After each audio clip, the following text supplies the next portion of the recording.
Hi நண்பர்களே, இப்போ IPL 2025 March மாதம் தொடங்க போகுது. மொதல் மேட்ச் யார் யாருக்குன்னு பார்ப்போம் வாங்க. இப்போ சாம்பியன் ட்ராஃபி நடந்துகிட்ருக்கு. இது முடிஞ்ச கையோட ஐபிஎல் ஆரம்பிக்குது. ஒட்டுமொத்த கிரிக்கெட் ரசிகரோட கவனமும் ஐபிஎல் நோக்கி தான் இருக்கும். இந்த T20 தொடர் முடிஞ்சோடனே உலகமே எதிர்பார்க்குற ஒரே விஷயம் நம்ம ஐபிஎல் மட்டும்தான். இது மிகப்பெரிய பொருளாதாரத்தை ஈட்டக்கூடிய லீக் தொடராகுது. ஐபிஎல்லுங்கிறது இந்தியாவில் முன்னணி வீரர்கள் மட்டும் இல்லாமல் வெளிநாட்டு வீரர்களும் முன்னணி வீரர்களும் கலந்து கொள்வாங்க. இது மட்டும் இல்லைங்க, புதுமுகங்களுக்கு நிறைய வாய்ப்பு இருக்குது. ஐபிஎல் தொடக்கப்பட்ட நோக்கமே புதுமுகங்களை பூரா வெளியே கொண்டு வரணும் அப்படிங்கிற எண்ணம் மட்டும்தான். அந்த வகையில் ஐபிஎல்லில் ஃபஸ்ட்டு மேட்ச்சு நம்ம ஆர்சிபிக்கும் சிஎஸ்கேக்கும் தாங்க. நம்ம எதிர்பார்க்குற மாதிரி நட்சத்திர கிரிக்கெட் வீரர்லாம் கேப்டன் இல்லைங்க. சிஎஸ்கேவுக்கு முன்னாடி தோனி இருந்தாப்புல, இப்போ சிஎஸ்கேவோட கேப்டன் ருத்ராஜ் கெய்க்வாடு.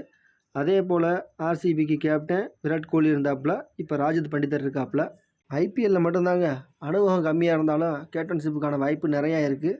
அவங்க திறமையை வெளிப்படுத்துறதுக்கான ஒரே பிளேஸ் ஐபிஎல் மட்டும்தான். இன்டர்நேஷ்னல் மேட்ச்சில் விளையாடாதவங்க கூட நம்ம ஐபிஎல்லில் கேப்டன்ஷிப்புக்கு வாய்ப்பு நிறையவே இருக்குது. அதே போல் நட்சத்திர வீரர்கள்லாம் கேப்டன்ஷிப்லேருந்து விலகி நிற்கிறதுக்கான வாய்ப்பும் நிறையா இருக்குது. புதுமுகங்களுக்கான வாய்ப்பு அரிதாக கிடச்சிருக்குது. ஆர்சிபியோட கேப்டன் ராஜத் பண்டிதர் மத்திய பிரதேசோட சேர்ந்தவர். இவருக்கு வயசு 31 தாங்க ஆகுது.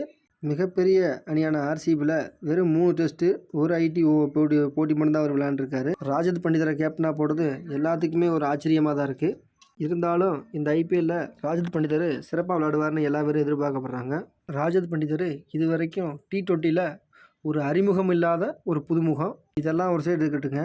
அடுத்து நம்ம சிஎஸ்கேவுக்கும் ஆர்சிபிக்கும் என்ன நடக்க போகுது, எப்போ மேட்ச் நடக்க போகுது, எல்லா டீட்லையும் இதுக்கப்புறம் பார்க்கலாம். நம்ம சிஎஸ்கே ரசிகர்களுக்கும் ஆர்சிபி ரசிகர்களுக்கும் எப்போவுமே பெரிய பனிப்போர் நிலவரது இயற்கையான ஒரு விஷயந்தான். போன தடவை ஃபைனலில் ஆர்சிபியும் சிஎஸ்கேவும் தான் மோதினாங்க. அந்த ஒரு காரணத்துக்காகவே இந்த தடவை ஆர்சிபிக்கும் சிஎஸ்கேவுக்கும் நடக்கிற மேட்ச்சு பயங்கர இன்ட்ரெஸ்ட்டாக இருக்கும். எல்லா பேரும் ஆர்சிபி மேட்சையும் சிஎஸ்கே மேட்சையும் மிஸ் பண்ணிடாமல் பாருங்கள். ஆர்சிபியோட கேப்டன் ராஜத் பண்டிதர், நம்ம சிஎஸ்கேவோட கேப்டன் ருத்ராஜ் கெய்க்வாடு, 2 பேர்த்துக்கான போட்டி அனல் பறக்க போகுது. ருத்ராஜ் கெய்க்வாடுக்கு வயசு 28 தாங்க ஆகுது. இது வரைக்கும் T20யில் 139 போட்டி விளையாடுறாப்புல. 4821 ரன் அடிச்சிருக்காரு ருத்ராஜ் கெய்க்வாடு. இதில் 33 அரை சதங்களும் 6 சதங்களும் அடிச்சிருக்காரு. அதிகபட்ச ஸ்கோரு 123 அடிச்சிருக்காரு. அவரோட ஸ்ட்ரைக் ரேட்டு 140 சராசரியாக வருது. 39.95 சரியாக இருக்குது. 17 முறை நாட் அவுட் பேட்ஸ்மேனாக வந்திருக்காரு. 425 பவுண்டரி அடிச்சிருக்காரு. 186 சிக்ஸ் அடிச்சிருக்காரு. 70 கேட்ச் பிடிச்சிருக்காரு. இது மட்டும் இல்லைங்க, பார்ட் டைமாக விக்கெட் கீப்பராக 4 முறை ஸ்டெம்பிங் வேறு பண்ணியிருக்காரு. ருத்ராஜ் கெய்க்வாடு 2020 நம்ம சிஎஸ்கேக்கே விளையாண்டுட்டு இருக்காரு. அவர் எல்லா மேட்சும் சிறப்பாக விளையாண்டதுக்காக போன தடவை அவர் கேப்டன்ஷிப் கொடுத்துருந்தாங்க சிஎஸ்கே. போன ஐபிஎல்லில் சிஎஸ்கேவுக்கு மொத்தம் 14 மேட்ச்சு. இதில் 7 மேட்ச்சு ஜெயிச்சிருக்காங்க, 7 மேட்ச்சு தோற்றுருக்காங்க.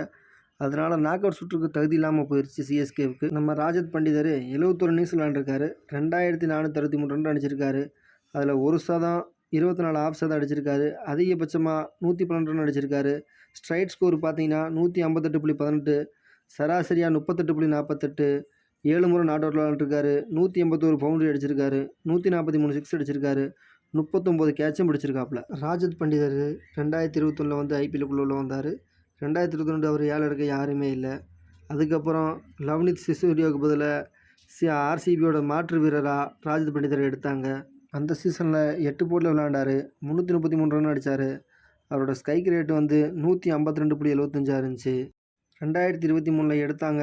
இருந்தாலும் காயத்தார விளையாடல. 2024 வருஷத்தில் 5 போட்டியில் 33 சிக்ஸரு, 395 ரன் அடிச்சிருந்தாப்புல. இவரோட ஸ்ட்ரைக் ரேட்டு 158. இந்த காரணத்தினால தான் ஆர்சிபி அவரை 11 கோடி கொடுத்து தக்க வச்சுருக்காங்க. இப்போ கேப்டன்ஷிப்பையும் கொடுத்துருக்காங்க. நம்ம சேனல் பிடிச்சிருந்தா ஒரு லைக், ஒரு சப்ஸ்கிரைப் பண்ணி வச்சுங்க. அடுத்தடுத்த அப்டேட் ஐபிஎல்லுக்காக வந்துக்கிட்டே இருக்கும். நன்றி மக்களே.